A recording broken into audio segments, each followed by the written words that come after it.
Hello and welcome to all. आप सभी का स्वागत है रणधीर एजुकेशन में।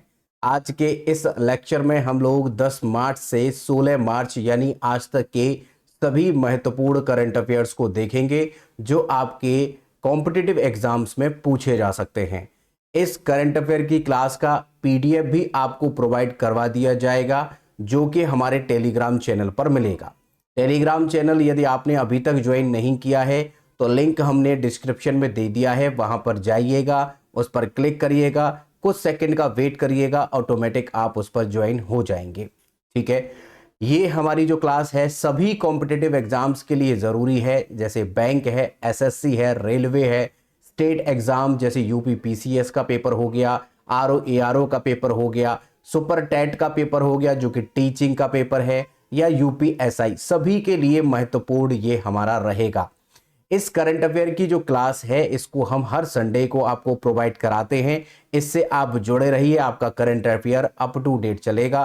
साथ ही साथ आप ध्यान देंगे कि जो भी करंट अफेयर हम कराते हैं उसका स्टैटिक जी के साथ कराते हैं, तो आपको यहां पर दो चीजें मिल रही हैं, एक करंट अफेयर और उससे संबंधित स्टैटिक जी के, जो कि आजकल हमारे एग्जाम्स में बहुत पूछी जा रही है। तो चलिए क्लास को शुरू करते हैं और हम आज का पहला प्रश्न लेते हैं, लेकिन उससे पहले हम यहां पर क्वेश्चन ऑफ द वीक लेंगे। क्वेश्चन ऑफ द वीक का आंसर करने के लिए अगर आप तत्पर हैं तो बहुत आसानी से इसका आंसर कर पाएंगे यदि आप हमें पिछले समय से फॉलो करते आए हैं। इसलिए तो देखिएगा, सवाल हमने यहां पर लिया है कि जो सेबी है, स्टॉक एक्सचेंज बोर्ड ऑफ, जिसको हम security and exchange board of India कहते हैं, उसके चेयरमैन 11वें नंबर के कौन है। तो आप बहुत आसानी से इसका आंसर कर सकते हैं। पहले इस वीडियो को, इस लेक्चर को पॉज कर लीजिए, पहले इसका आंसर करिए, लिखिए question of the week. Answer जो भी आपको लगता है, अजय त्यागी, माधवीपुरी बुच, तुहिन कांत पांडे या सुभाष चंद्र गर्ग, जो भी आपको लगता है एक बार कमेंट करिए। तो चलिए शुरू करते हैं। आज का हम पहला प्रश्न लेते हैं। देखिए, हम करंट अफेयर की क्लास यहां पर चला ही रहे हैं, इसके साथ साथ और क्लासेस भी आपको प्रोवाइड करवाई जा रही हैं, जैसे इंडियन पॉलिटी है, हिस्ट्री है, ज्योग्राफी है, वर्ल्ड का मैप है, अन्य और भी जैसे हिंदी है, इन सभी को विधिवत तरीके से हम वहां पर करा रहे हैं। साथ ही साथ एनवायरमेंट एंड इकोलॉजी के पीवाईक्यू, जो कि हमारे सभी पीएससीज में जो पूछे गए हैं वो भी हम करवा रहे हैं। तो आप चैनल पर जाइए, चैनल पर जाने के बाद आपको एक टैब मिलेगा जो कि एक टैब होगा प्लेलिस्ट का, प्लेलिस्ट जाकर के चेक करिए, आपको सारे लेक्चर्स वीडियो वहां पर मिल जाएंगे। तो हमारा यहां पर सवाल नंबर 1 ये है कि फेडरल बैंक का पहला ब्रांड एम्बेसडर किसे नियुक्त किया गया है। आपको बता दें कि ये फेडरल बैंक जो है यह एक प्राइवेट बैंक है और ये खासकर चर्चा में तो नहीं रहता, बट अभी चर्चा में इसलिए आया है क्योंकि इसने पहली बार ऐसा हुआ है कि किसी एक ऐसे सेलिब्रिटी को यहां पर अपना ब्रांड एम्बेसडर बनाया है। तो उससे पहले ये काम ऐसा नहीं करता था। तो ऑप्शंस आपके सामने दिख ही रहे, दीपिका पादुकोण है और प्रियंका चोपड़ा है, विद्या बालन है, आलिया भट्ट है। आपको आंसर बता देते हैं, आंसर हमारा यहां पर हो जाएगा ऑप्शन सी, विद्या बालन। विद्या बालन को फेडरल बैंक का पहला ब्रांड एम्बेसडर नियुक्त किया गया है, जो कि खास बात है, पहला है इसलिए ये खास बात है। तो यहां पर देखिए विद्या बालन का इमेज हमने आपको दिखाया। फेडरल बैंक एक प्राइवेट सेक्टर का बैंक है और इसका हेडक्वार्टर आप ध्यान देंगे कोच्चि केरल में है। स्थापना इसकी 1921 में की गई है। आप प्लेलिस्ट चेक करते हैं बैंकिंग अवेयरनेस में, जिसमें हम इकोनॉमिक्स एंड बैंकिंग पढ़ रहे हैं, उसमें हमने इसको पढ़ाया भी है, इसको बताया भी है कि 1921 में इसकी स्थापना होती है। तो चलिए अगला प्रश्न देखते हैं। दूसरा प्रश्न है, प्रोजेक्ट हिफाजत किस राज्य सरकार द्वारा शुरू किया गया है। तो प्रोजेक्ट हिफाजत जो है, आपको नाम से ही पता चल रहा है, ये बच्चों की हिफाजत के लिए, महिलाओं की हिफाजत के लिए ये प्रोग्राम शुरू किया गया है और यह पंजाब जो एक राज्य है उसके द्वारा शुरू किया गया है, पंजाब राज्य के द्वारा। प्रोजेक्ट हिफाजत का मकसद महिलाओं को 24 घंटे यानी 24x7 हेल्पलाइन और समर्थन और त्वरित सहायता प्रदान करने के लिए जो रैपिड इनका एक हेल्प है महिलाओं के लिए, वो शुरू किया गया है। इस प्रोजेक्ट के तहत दो यहां पर हेल्पलाइन शुरू की जा रही हैं। एक महिला हेल्पलाइन रहेगी जो 181 अगर डायल करते हैं, जिसमें कि डोमेस्टिक वायलेंस होता है, घरेलू हिंसा होती है, या जहां पर वो काम करती हैं वहां पर अगर उनके साथ कोई हिंसा होती है, छेड़खानी होती है, उसके विरोध में यहां पर आप कॉल कर सकते हैं 181, ये महिलाओं के लिए है। अगर बात करें बच्चों के लिए भी यहां पर एक योजना शुरू की गई है, हेल्पलाइन, जो कि 1098 है। बच्चों के खिलाफ अगर शोषण हो रहा है, अब्यूजिंग, एक्सप्लॉयटेशन हो रहा है, उन अपराधों के लिए आप 1098 डायल कर सकते हैं। तो ये दो हेल्पलाइन जो कि पंजाब राज्य सरकार ने शुरू की हैं प्रोजेक्ट हिफाजत के तहत। तो ध्यान रखिएगा, प्रोजेक्ट आपसे पूछ सकता है। ये जो प्रश्न होते हैं ये ज्यादा इंपॉर्टेंट होते हैं, जो प्रोजेक्ट चलाए जा रहे हैं करंट अफेयर में अक्सर इनसे सवाल पूछता है, तो आप ध्यान रखिएगा। अगला प्रश्न है, हाल ही में भारत में किस मिसाइल का नाम बदलकर जिसका नाम रख दिया गया है गैंडीवा। तो यहां पर गैंडीवा रखा गया है।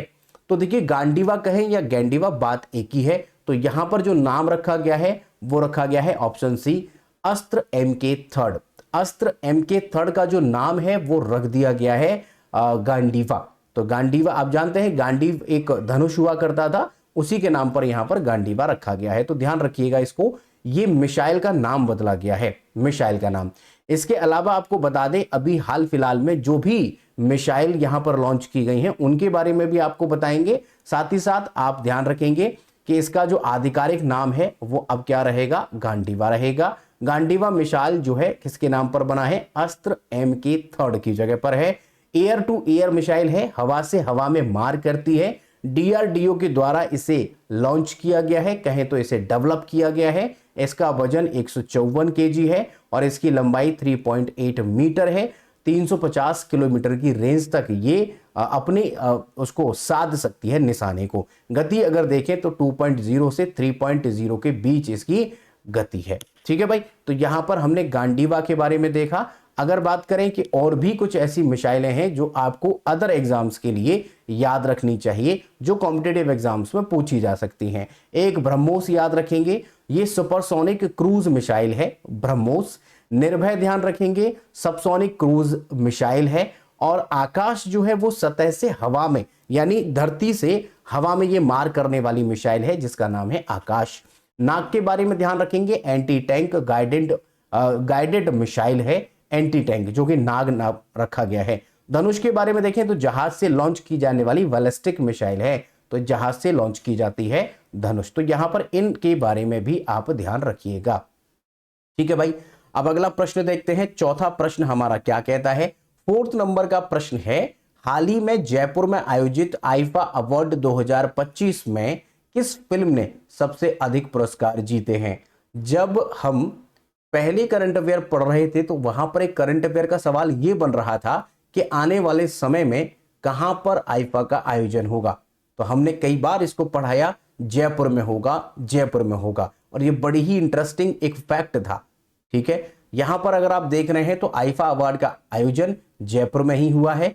कहां पर, जयपुर में, जो कि आपको पता है राजस्थान, जयपुर, वहां पर इसका आयोजन हुआ है। अब देखिए कि किसको यहां पर मिला है, तो ऑप्शन सी हमारा यहां राइट होगा, लापता लेडीज। लापता लेडीज को यहां पर आईफा अवार्ड में सबसे ज्यादा इसको पुरस्कार मिले हैं। अब चूंकि आईफा की यहां पर बात हुई है तो हमें आईफा के कुछ और भी यहां पर देखने होंगे, जैसे सर्वश्रेष्ठ यानी बेस्ट फिल्म जो हुई है वो लापता लेडीज को मिला है, और बेस्ट यहां पर अभिनेता एक्टर जो मिले हैं पुरुष में वो कार्तिक आर्यन भूल भुलैया 3 के लिए मिला है, और सर्वश्रेष्ठ अभिनेत्री यानी बेस्ट एक्ट्रेस जो मिली है वो नितांशी गोयल मिला है, जो कि लापता लेडीज में आपकी एक्ट्रेस थी। और डायरेक्टर जो मिले हैं वो किरण राव, जो कि लापता लेडीज के हैं। और अगर अभिनेता देखें, सर्वश्रेष्ठ एक्टिंग जो आपके हेल्पिंग एक्टर जो होते हैं, सहायक अभिनेता, ठीक है, सपोर्टिंग एक्टर जिसको कहते हैं, रवि किशन, जो कि लापता लेडीज में ही है। और सहायक अभिनेत्री महिला में जानकी बॉडीवाल, ये शैतान मूवी में जो थी जानकी बॉडीवाला। ठीक है, और संगीत में यहां पर देखें तो राम संपत, लापता लेडीज। तो यहां लापता लेडीज का नाम बार बार आ रहा है, तो ध्यान रखना है कि सबसे ज्यादा अवार्ड जो मिले हैं वो लापता लेडीज को मिले हैं। सर्वश्रेष्ठ गायक जो मिला है वो दुआ, आर्टिकल 370 का जो गाना है, आर्टिकल 370 एक मूवी है, उसका गाना है दुआ। तो जुबिन नौटियाल का ये गाना था, जुबिन नौटियाल बहुत अच्छे सिंगर हैं, उन्हीं का ये गाना है, तो उनको ये मिला है। सर्वश्रेष्ठ गायिका महिला में श्रेया घोषाल, अमीर जे तोमार 3.0 भूल भुलैया 3। तो अमीर जे तोमार आपको पता होगा, जो कि भूल भुलैया जो पहली आई थी उसमें भी ये गाना था। उसके बाद श्रेया घोषाल ने अमीजे तोमार यहाँ पर दोबारा से गाना गाया है, जो कि बोल भुलैया 3 में था। ठीक है भाई, तो यहाँ पर आपको ध्यान रखना है। और सिनेमेटोग्राफी के लिए महमूद को मिला है, जो कि किल के यहाँ पर किल जो मूवी बनाई गई है वो पूरी ट्रेन में शूट कर ली गई है, जो कि एक बहुत ही बड़ी बात थी और बड़े अच्छे तरीके से यहाँ पर शूट किया गया है। तो यहाँ इसीलिए इनको सिनेमेटोग्राफी में मिला है। किल बहुत अच्छी मूवी है, आप चाहें तो उसे देख सकते हैं। अगर बात करें international Indian film academy award IIFA जो है इसके बारे में, तो आईफा अवार्ड जो मिलते हैं वो हिंदी सिनेमा में सर्वश्रेष्ठ प्रदर्शन यानी बेस्ट परफॉर्मेंस के लिए हर साल दिए जाते हैं। कई कई श्रेणियां इसमें दी जाती हैं। वैसे आपको बताएं इसकी शुरुआत सन 2000 से की गई है। यह एक इंटरनेशनल लेवल पर किया जाने वाला एक फंक्शन है, जिससे कि भारत का जो सिनेमा है उसे वैश्विक पहचान मिल सके। इसीलिए कई बार हांगकांग में होता था, कई बार दुबई में होता था, इसलिए हम ये जानते हैं कि ये विदेशों में इसीलिए आयोजन इसका होता था। लेकिन इस बार जो हुआ है आप देख रहे हैं कि भारत में, और भारत के जयपुर यानी पिंक सिटी में किया गया है। अगला प्रश्न देखते हैं, 5वां प्रश्न है, हाल ही में कौन सा राष्ट्रीय उद्यान यानी जिसको हम नेशनल पार्क कहते हैं भारत का 58वां राष्ट्रीय रिजर्व बना है? तो यहां पर टाइगर रिजर्व बना है। तो यहां एक फैक्ट आपको ये याद रखना है कि अब तक कितने थे? 57, 58वां अब बना है। तो 58 अब टोटल टाइगर रिजर्व हमारे देश में है। इनमें से ऑप्शन बी यहां राइट होगा, जो कि अभी 58वां बना है, जिसका नाम है माधव राष्ट्रीय उद्यान या माधव नेशनल पार्क। पॉइंट आपको ध्यान रखना है, माधव नेशनल पार्क यहां पर बना है। प्रोजेक्ट टाइगर की हमें यहां पर बात करनी होगी, क्योंकि प्रोजेक्ट टाइगर के तहत ही इनको बनाया जाता है। तो जो टाइगर रिजर्व है, टाइगर यहां पर नेशनल पार्क जो बने हुए हैं, ये सब के सब प्रोजेक्ट टाइगर के लिए के थ्रू ही बनाए जाते हैं। इसकी शुरुआत प्रोजेक्ट टाइगर की जो हुई है वो 1 अप्रैल 1973 से हुई है। ध्यान रखना है, 1 अप्रैल 1973 से। जब आपसे स्टैटिक पोर्शन पूछता है, यहां पर इसका टाइम पूछेगा। इसे पर्यावरण वन जलवायु परिवर्तन मंत्रालय द्वारा शुरू किया गया था। राष्ट्रीय बाघ संरक्षण प्राधिकरण, जिसे हम NTCA कहते हैं, इस प्रोजेक्ट को कार्यान्वित करता है, मतलब इसे एक्टिव करता है, उस पर काम करता है, ये मतलब है। उद्देश्य अगर देखें तो बाघों की संख्या का घटना जो है यहां पर एक उसको डिक्रीज होना उसकी संख्या में, ये एक टास्क था। तो संख्या को बढ़ाना है, उनके प्राकृतिक जो नेचुरल हैबिटेट होते हैं उनका संरक्षण करना है, और जो उनका शिकार किया जाता था उस शिकार से रोकना, यहां पर इसका उद्देश्य है। मध्य प्रदेश के बारे में ध्यान रखना है कि उसे टाइगर स्टेट कहते हैं, क्योंकि सबसे ज्यादा टाइगर रिजर्व अगर देखें तो मध्य प्रदेश में है, इसलिए टाइगर स्टेट भी कहा जाता है मध्य प्रदेश को। तो मध्य प्रदेश के बारे में ये फैक्ट आपको जरूर याद रखना है। तो प्रोजेक्ट टाइगर हमने बता दिया, ठीक है भाई। और माधव राष्ट्रीय उद्यान या माधव नेशनल पार्क को यहाँ पर 58वां यहां बनाया गया है, तो वो पॉइंट आप जरूर ध्यान रखना, ठीक है। अगला प्रश्न है, हाल ही में संपन्न ICC चैंपियंस ट्रॉफी में प्लेयर ऑफ द टूर्नामेंट का पुरस्कार किसे दिया गया है? आपको पता है कि अभी ICC का जो चैंपियंस ट्रॉफी है, जिसे हम यहाँ पर मिनी एक वर्ल्ड कप भी कहते हैं, उसका आयोजन अभी अभी हुआ और हमारा भारत इसमें जीता। न्यूजीलैंड के साथ हमारा फाइनल था। उसी के बारे में सवाल पूछा गया है कि प्लेयर ऑफ द टूर्नामेंट की बात है। तो यहां प्लेयर ऑफ द टूर्नामेंट जो रहे हैं, option C Rachin Ravindra New Zealand के खिलाड़ी हैं, वही रहे, बॉलर हैं, उन्हीं को यहां पर प्लेयर ऑफ द टूर्नामेंट का पुरस्कार दिया गया है, ठीक है, याद रखेंगे। ICC चैंपियंस ट्रॉफी 2025 के बारे में अगर देखें तो man of the match Rohit Sharma को मिला है। 76 रन बनाए थे लास्ट टाइम, आपको पता है, तभी भारत जीता, इन्होंने अच्छी पारी खेली। इसके अलावा player of the tournament Sachin Ravindra New Zealand के खिलाड़ी हैं, बॉलर हैं, इनका ध्यान रखेंगे। और गोल्डन बैट जो मिला वो रचिन रविंद्र को मिला है, न्यूजीलैंड के प्लेयर यही जिनके बारे में बात हो रही है। और गोल्डन बॉल जो मिली है, गोल्डन बॉल, ये मैट हेनरी को मिली है, जो कि न्यूजीलैंड के खिलाड़ी हैं। यहां पर ध्यान रखना है रोहित शर्मा, जो कि यहां पर मैन ऑफ द मैच रहे थे, अच्छा खेले इसलिए, ठीक है भाई। तो यहां पर ये बात आप ध्यान रखेंगे। अगर ICC चैंपियंस ट्रॉफी की बात करें तो यह एक अंतरराष्ट्रीय क्रिकेट परिषद है, जिसको इंटरनेशनल क्रिकेट काउंसिल कहते हैं। ये जितने भी वनडे एग्जाम नहीं बल्कि वनडे क्रिकेट जो यहाँ पर होते हैं या T20 वर्ल्ड वो होते हैं, सभी का आयोजन यही ICC करवाता है, टेस्ट का भी करवाता है।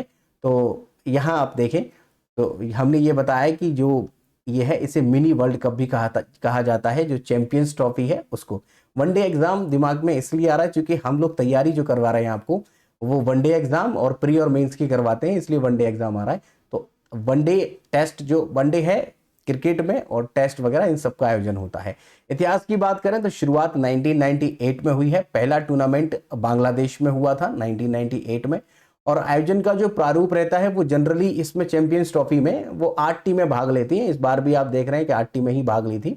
पहले ग्रुप यहाँ पर स्टेजेस में करवाया जाता है मैच, उस ग्रुप में से सेमीफाइनल में पहुंचते हैं और उसके बाद फाइनल होता है, ये सब आप जानते होंगे।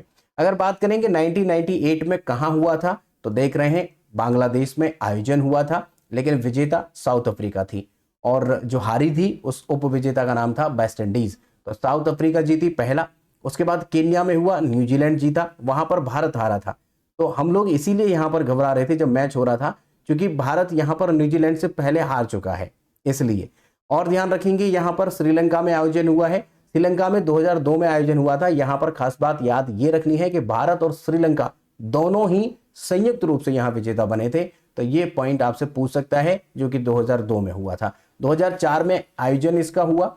2004 में इंग्लैंड में इसका आयोजन हुआ है। वेस्ट इंडीज और इंग्लैंड के बीच यहां पर फाइनल खेला गया, जिसमें वेस्ट इंडीज यहां पर जो है विजेता हुआ है। भारत में आयोजन हुआ, उस समय पर ऑस्ट्रेलिया जीता। दक्षिण अफ्रीका में आयोजन हुआ, ऑस्ट्रेलिया जीता। इंग्लैंड में आयोजन हुआ, भारत जीता, इंग्लैंड हारा वहां पर। इंग्लैंड में आयोजन हुआ, पाकिस्तान जीता, भारत हारा वहां पर।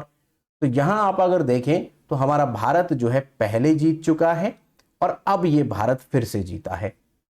तो 2 बार हम विजेता हो चुके हैं इसके, ठीक है। और उपविजेता देखें तो पाकिस्तान के खिलाफ वहां पर रहे और न्यूजीलैंड के खिलाफ यहां पर रहे केन्या में, ठीक है। तो ये आप 2000 का और इसका याद रखेंगे। पाकिस्तान में मेजबानी इसकी की जा रही थी पाकिस्तान के द्वारा, लेकिन हमारे भारत की टीम ने ये साफ साफ कह दिया था कि पाकिस्तान में आयोजन होगा तो हम उसमें पार्टिसिपेट नहीं करेंगे। इसीलिए फाइनल जब खेला गया तो हमारी टीम उसमें फाइनल खेल रही थी। तो ये आयोजन पाकिस्तान में नहीं हुआ, बल्कि ये आयोजन जो हुआ वो आपका दुबई में हुआ। तो ध्यान रखेंगे मेजबान बट पाकिस्तान था, ये जरूर ध्यान रखना है, ठीक है भाई। भारत का चैंपियंस ट्रॉफी में प्रदर्शन 2002 में भारत और श्रीलंका के संयुक्त विजेता के रूप में ट्रॉफी साझा की है। वो संयुक्त है, वैसे हम सेपरेट दो बार जीत चुके हैं, एक बार इनके साथ, 3 बार कह सकते हैं आप टोटल। 2013 में भारत ने इंग्लैंड को 5 रन से हराकर ट्रॉफी जीती थी और 2025 में 4 विकेट से हरा करके न्यूजीलैंड से भारत जीता है। यहां पर यह है कि 3 बार चैंपियंस ट्रॉफी जीती है, सबसे ज्यादा बार एक तो भारत।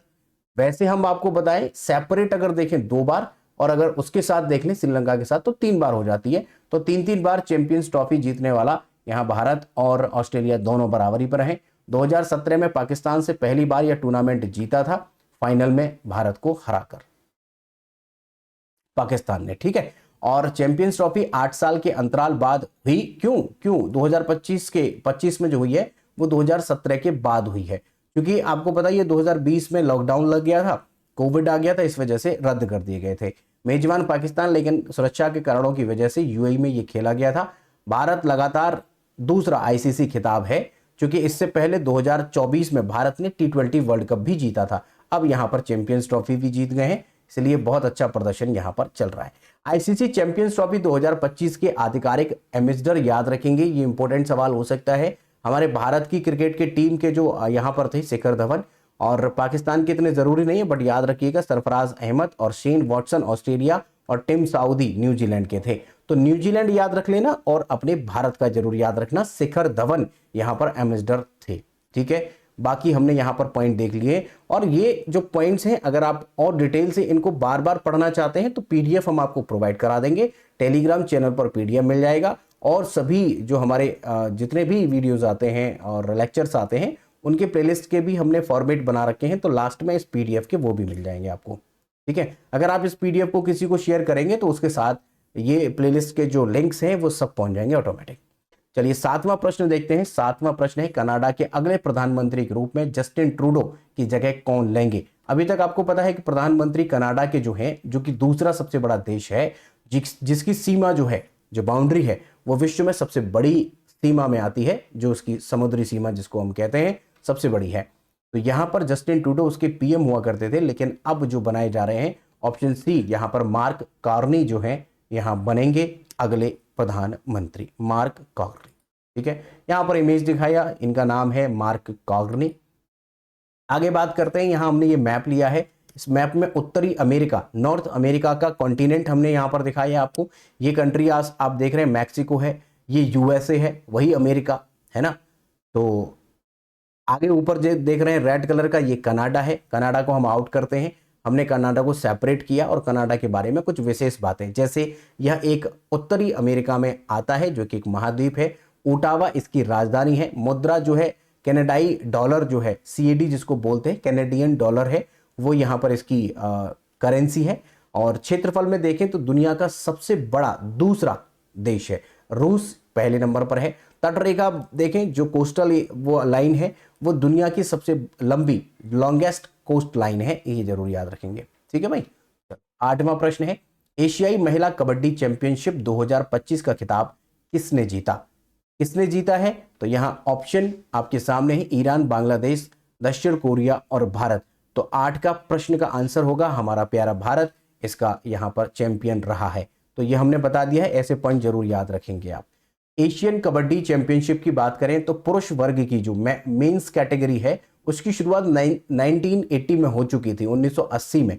9वां संस्करण खेला गया है 2023 में, ठीक है, जो कि साउथ कोरिया में आयोजित हुआ है। ध्यान रखेंगे नॉर्थ कोरिया में नहीं हुआ है, साउथ कोरिया में आयोजन हुआ है, जिसे भारत ने जीता। अब तक कुल 8 बार भारत ये खिताब जीत चुका है। महिलाओं की बात करें तो ये काफी लेट शुरू हुआ है, 2005 में ये शुरू हुआ है। 6वां संस्करण अभी इसका आयोजन हुआ है 2025 में। देखो वहां पर 9वां संस्करण हुआ है मेंस में, लेकिन महिलाओं में, वुमेन्स में, यहाँ पर 6वां संस्करण इसका आयोजन किया गया है। अब तक भारतीय महिला टीम ने 5 बार यह खिताब जीता है। पुरुष ने 8 बार खिताब जीता है, महिला ने 5 बार जीता है। तो हम कह सकते हैं कि कबड्डी में हमारे देश के चाहे पुरुष हों चाहे महिला हों, दोनों ही अच्छा प्रदर्शन कर रहे हैं, ये आप देख रहे हैं। अगला प्रश्न है 9वां, अंतर्राष्ट्रीय महिला न्यायाधीश दिवस, इंटरनेशनल डे ऑफ वुमेन जजेस, हर साल किस दिन मनाया जाता है? ये महिलाओं का जो एक उनको प्रमोट करने का तरीका है, महिलाओं का जो एक पार्टिसिपेशन है, जो उनका सहयोग है, योगदान है, इस जुडिशरी में ज्यादा से ज्यादा हो सके, इसलिए यहां पर ये शुरू किया गया है इंटरनेशनल डे ऑफ वुमेन जजेस। तो ये जो शुरू किया गया है, ये 10 मार्च को, हर साल 10 मार्च को मनाया जाता है। कारण आप समझ रहे हैं, महिलाओं का इसमें सहयोग। अब चूंकि यहां पर जुडिशरी की बात हुई है, तो भारत की पहली महिला न्यायाधीशों की बात करते हैं। अन्ना चंडी 1937 में भारत की पहली महिला हाई कोर्ट न्यायाधीश थी। पॉइंट यहां पर ध्यान रखेंगे, सुप्रीम कोर्ट की न्यायाधीश नहीं थी, ये हाई कोर्ट की थी। तो भारत में हाई कोर्टों में, किसी भी हाई कोर्ट में बनने वाली पहली यहां पर ये न्यायाधीश थी। उन्होंने केरल हाई कोर्ट में न्यायाधीश के रूप में कार्य किया।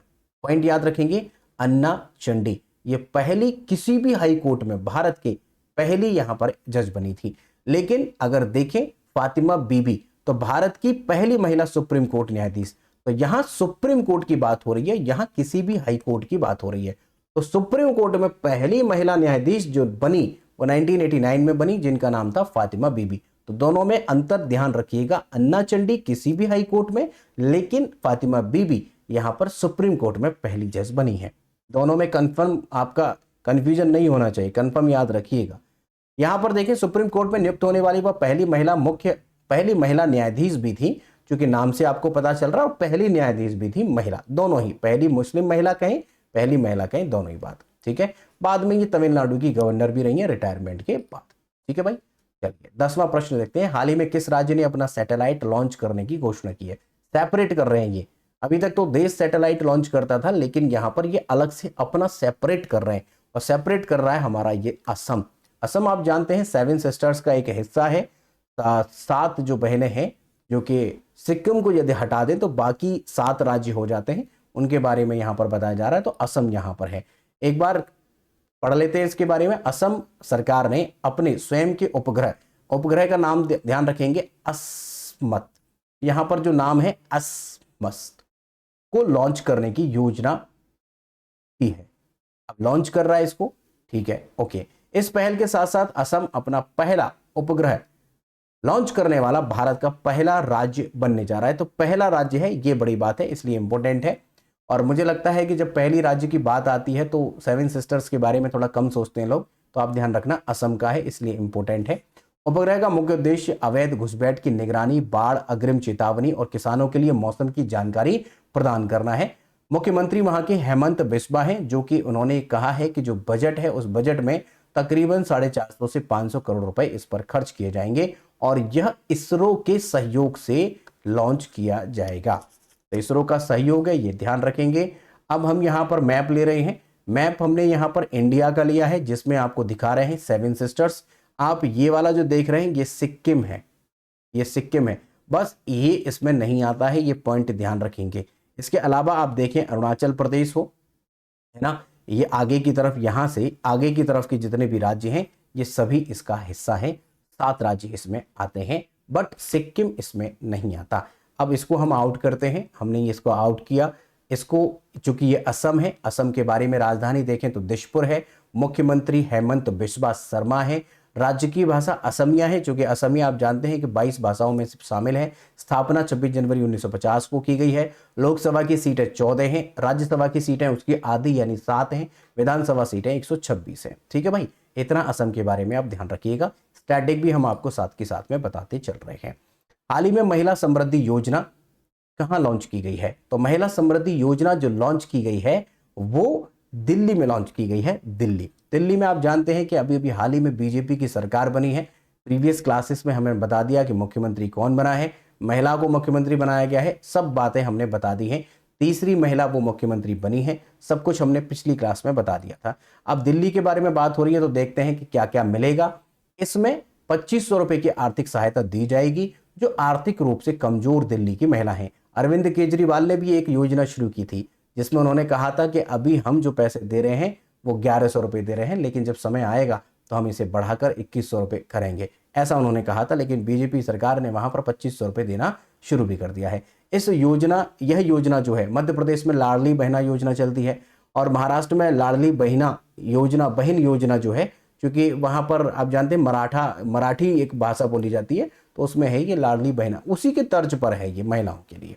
ठीक है भाई, यहाँ पर हमने ये मैप लिया है। इस मैप में हम आपको रेड कलर से जो दिखा रहे हैं ये दिल्ली है, इसको आउट करते हैं। ये है हमारा दिल्ली राजधानी आप जानते हैं। विधानसभा की सीटें 70 हैं, लोकसभा की सीटें 7 हैं, राज्यसभा की सीटें 3 हैं। तो सीटें जरूर याद रखना, एग्जाम में ये सीटें पूछी जा रही हैं। अगला प्रश्न देखते हैं, 12वां प्रश्न है, भारतीय प्रधानमंत्री नरेंद्र मोदी को किस अंतर्राष्ट्रीय पुरस्कार से सम्मानित किया गया है? बहुत बड़ी बात है, हमारे देश के प्रधानमंत्री नरेंद्र मोदी को इतने सारे देशों ने अपने यहाँ का सर्वोच्च सम्मान पुरस्कार, अंतर्राष्ट्रीय पुरस्कार इतने सारे मिल चुके हैं कि अभी तक ऐसा कोई प्रधानमंत्री अभी तक की डेट में तो नहीं था। तो यहाँ देखें कि कौन है, तो यहाँ पर ऑप्शन डी हमारा सही होगा, grand officer of the order of the star and की ऑफ द इंडियन ओशियन।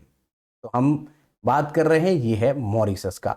तो मॉरिशस का ध्यान रखेंगे, ये मॉरिशस का है जिसकी राजधानी पोर्ट लुइस है कैपिटल, और प्रेसिडेंट यहाँ पर धर्म गोकुल है। तो ये पॉइंट भी आप ध्यान रखेंगे, जो कि हमने मॉरिशस के बारे में आपको हमने बताया था कि हमारे देश के प्रधानमंत्री किसी देश की यात्रा पर जा रहे हैं। ये हमने प्रीवियस क्लास में आपको पढ़ाया था, जो करंट अफेयर की क्लास हुई थी। तो आपको पता होगा, वहां पर मॉरिशस का जिक्र किया था, मॉरिशस का मैप दिखाया था, मॉरिशस के बारे में सब कुछ बताया था, मॉरिशस के पीएम कौन है, राष्ट्रपति कौन है, वहां पर जा रहे हैं, वही उसी पर बात हुई है, इसीलिए हमने यहाँ पर केवल आपको रिवाइज कराया है। अगला प्रश्न है, भारत में पहली बार वर्ल्ड पैरा ग्रांड प्रिक्स का आयोजन कहां किया जा रहा है? तो पहली बार आयोजन यहां पर हो रहा है, तो इसलिए सवाल का आंसर है नई दिल्ली में यह आयोजन होगा, और पहली बार आयोजन हो रहा है इसलिए इंपॉर्टेंट है, तो ध्यान रखिएगा नई दिल्ली। ठीक है भाई, ओके, ठीक है, कोई दिक्कत नहीं, किसी को दिक्कत हो तो आप हमें बता सकते हैं। इसके बारे में वैसे कुछ भी खास नहीं पढ़ना है, अगर आप चाहें स्टेडियम का नाम याद रख सकते हैं, वो है जवाहरलाल नेहरू स्टेडियम। ठीक है भाई, यहीं पर हमने ये कुछ पॉइंट ले लिए हैं। भारत में पहली बार वर्ल्ड पैरा जो हमने यहाँ पर देखा ग्रांड प्रिक्स 2025 का आयोजन हो रहा है, पहली बार है, पहली बार मेजबानी हो रही है, नई दिल्ली के जवाहरलाल नेहरू स्टेडियम में होगा। 11 से 13 मार्च तक इसका आयोजन किया गया है। ठीक है, 11 से 13 मार्च तक। इस टूर्नामेंट में 20+ देशों के एथलीट यहां पर भाग ले रहे हैं। संयुक्त अरब अमीरात, Morocco, Mexico, Colombia, Switzerland, France, Tunisia और चेक गणराज्य यहां पर शामिल हैं। ठीक है भाई, तो ये पॉइंट आप ध्यान रखेंगे। अब अगला प्रश्न है हमारा 14वां प्रश्न। भारतीय महिला उद्यमियों को बिना गारंटी कोलेट्रल फ्री लोन देने के लिए अस्मिता लोन योजना किसके द्वारा शुरू की गई है? इंपॉर्टेंट सवाल है, खासकर बैंकिंग की तैयारी करने वालों के लिए, जो IBPS, SBI, IBPS PO, IBPS RRB, RBI, इन सब की तैयारी कर रहे हैं, उसके लिए खासकर ध्यान रखना है।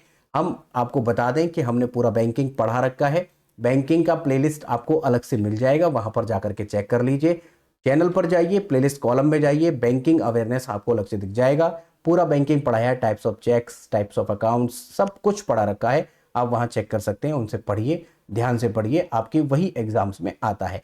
कोलेटरल फ्री यहां पर जो लोन दे रहा है वो यहां देगा एसबीआई, तो यहां ध्यान रखेंगे 14th का सी ऑप्शन सही होगा, SBI, state bank of India. अब एसबीआई की बात हुई है तो बात करनी पड़ेगी। देखिएगा, भारत का सबसे बड़ा बैंक है, सबसे बड़ा एक सार्वजनिक क्षेत्र का पब्लिक सेक्टर का बैंक है। पब्लिक सेक्टर बैंक फिलहाल कितने हैं, कैसे बनते हैं, क्या कंडीशन होती है, कहाँ हेडक्वार्टर है, ये सब कुछ हमने पढ़ा रखा है, आप जाकर के चेक कर सकते हैं। ठीक है, मुख्यालय मुंबई में है। अगर बात करें, पहले एक बैंक बना था 1806 में, बैंक ऑफ कलकत्ता। उसके बाद एक बैंक बना जिसको 1921 में, बाद में इसको चेंज कर दिया गया 1921 में, और bank of Bombay, bank of Madras, bank of Calcutta, उनका बैंक का मर्जर करके इंपीरियल बैंक ऑफ इंडिया बना दिया था। उसके बाद 1955 में यहां पर एक बैंक बना, इंपीरियल बैंक ऑफ इंडिया, उसका नाम बदल कर दिया स्टेट बैंक ऑफ इंडिया। ये 1955 की बात है। ये सब कुछ हमने वहां क्लासेस में पढ़ा दिया है, तो इस पर ज्यादा सोचने की जरूरत नहीं है। अब आगे देखते हैं, 15वां प्रश्न है, Indian super cross racing league का ब्रांड एम्बेसडर किसे नियुक्त किया गया है? तो किसे नियुक्त किया गया है ब्रांड एम्बेसडर, जो कि रेसिंग लीग का है, बाइक वगैरह की जो रेसिंग होती है उससे संबंधित है। आंसर है हमारा सलमान खान, ऑप्शन सी यहाँ पर राइट होगा। सलमान खान को बनाया गया है, इमेज दिखाते हैं, ये है सलमान खान, आप सब जानते हैं, सब मूवी देखते होंगे, तो यहाँ सलमान खान को बनाया गया है। Indian super cross racing league ISRL दुनिया की पहली फ्रेंचाइज्ड based super cross racing league है। शुरुआत 2024, भारत के कई शहरों में इसका आयोजन होगा, और super cross India private limited इसका जो है यहाँ कर रहा है आयोजन। बाकी हम आपको बता चुके हैं इसके बारे में। ठीक है भाई, सलमान खान इसके ब्रांड एम्बेसडर है, ध्यान रखिए। अगला प्रश्न है, आरबीआई द्वारा डिजिटल पेमेंट अवेयरनेस वीक 2025 का आयोजन कब से कब तक किया गया? कब से कब तक किया गया है, ये इंपोर्टेंट है, आरबीआई का प्रश्न है। अवेयरनेस के लिए, क्योंकि डिजिटल पेमेंट से आजकल फ्रॉड बहुत हो रहे हैं, उसी की अवेयरनेस के लिए यहाँ पर लॉन्च किया गया था, और यहाँ ये लॉन्च किया गया था 10 मार्च से लेकर 16 मार्च, यानी आज तक यहाँ पर ये किए गए हैं। तो इसका पूरा वीक जो रहा है 10 से 16 मार्च तक रहा है। ठीक है, ध्यान रखेंगे। और ये ऐसा जो किया है वो 5th टाइम, यानी 5वीं बार हमारी आरबीआई ने किया है। खूब अवेयर करने की कोशिश कर रही है आरबीआई कि लोगों के साथ पेमेंट फ्रॉड ना हो। डिजिटल पेमेंट ओटीपी के माध्यम से कभी गड़बड़ हो जाता है, कभी एटीएम के माध्यम से, तरह तरह से गड़बड़ ये फ्रॉडर्स जो होते हैं, जो फ्रॉड करने वाले हैं, वो कर रहे हैं। इस बार का थीम याद रखेंगे, इंडिया पेज डिजिटली, यहाँ पर थीम रखा गया है। ठीक है भाई, यहाँ देखिए कि भारतीय रिजर्व बैंक के बारे में, इसकी स्थापना 1 अप्रैल 1935 को हेल्टन यंग कमीशन, जिसको हम रॉयल कमीशन भी कहते हैं, इसके तहत की गई थी। रॉयल कमीशन इसके तहत यहाँ पर की गई थी, तो इसे याद रखेंगे। एक्ट कौन सा है? 1934। इसका राष्ट्रीयकरण जो किया गया है वो 1 जनवरी 1949 को किया गया है, मतलब एक एक्ट बनाकर इसे एक पावर दी गई है, जो कि बैंकिंग रेगुलेशन एक्ट भी था, इसको पावर दी जाती है और इसको सरकारी बना लिया जाता है राष्ट्रीयकरण करके। ठीक है, मुंबई में इसका हेडक्वार्टर है, हालांकि शुरुआत में इसका हेडक्वार्टर कलकत्ता में था। भारत सरकार के वित्त मंत्रालय द्वारा इसको अधीन किया जाता है, और संजय मल्होत्रा 26वें नंबर के फिलहाल हमारे यहाँ पर गवर्नर है, तो 26 नंबर के यहाँ पर गवर्नर है। ठीक है भाई, यहाँ पर हमने सभी करंट अफेयर्स को देख लिया है। अगर फिर भी आपका कोई डाउट है, कोई प्रश्न है, कोई सुझाव है, तो यू मोस्ट वेलकम, आप कमेंट करिए, हम आपके कमेंट का जवाब जरूर देंगे। और जो हम आपसे प्रश्न पूछते हैं उसका कमेंट आप जरूर किया करिए, जरूर किया करिए। ठीक है, आपके जो फ्रेंड्स वगैरह हैं उसमें भी आप हमारी इन क्लासेस को शेयर कर सकते हैं, प्लेलिस्ट को शेयर कर सकते हैं, चैनल को शेयर कर सकते हैं। आपके शेयर करने से उनको भी फायदा होगा और हमें मोटिवेशन मिलेगा, आपके लिए बेहतर से बेहतर कंटेंट लाने की कोशिश करेंगे। बेल आइकन को जरूर प्रेस करिएगा, इसका फायदा होता है, हम जो भी नई क्लास लेके आते हैं तो उसका नोटिफिकेशन आपको सबसे पहले मिल जाता है। ठीक है, इसके अलावा आप हमसे टेलीग्राम, फेसबुक और इंस्टाग्राम पर भी जुड़ सकते हैं। टेलीग्राम पर फायदा ये होगा कि इसका PDF आपको मिल जाएगा। PDF में शुरुआत से लेकर लास्ट तक जो भी पढ़ाया है सब कुछ डिटेल के साथ में आपको मिलेगा, जैसा हमने आपको यहाँ पर दिखाया। तो पीडीएफ भी आप ले सकते हैं और जो कि टेलीग्राम चैनल पर मिलेगी। मैनुअल सर्च करिएगा, यहाँ पर हमने जैसा लिखा @ लगाकर, जिसको हम ऐट बोलते हैं, @रणधीर एजुकेशन लगाकर सर्च करें, आपको टेलीग्राम चैनल दिख जाएगा, लोगो दिख जाएगा। इस लेक्चर के लास्ट तक बने रहने के लिए आप सभी का बहुत बहुत धन्यवाद। मिलते हैं एक अच्छे से नेक्स्ट एक लेक्चर में। Thank you so much.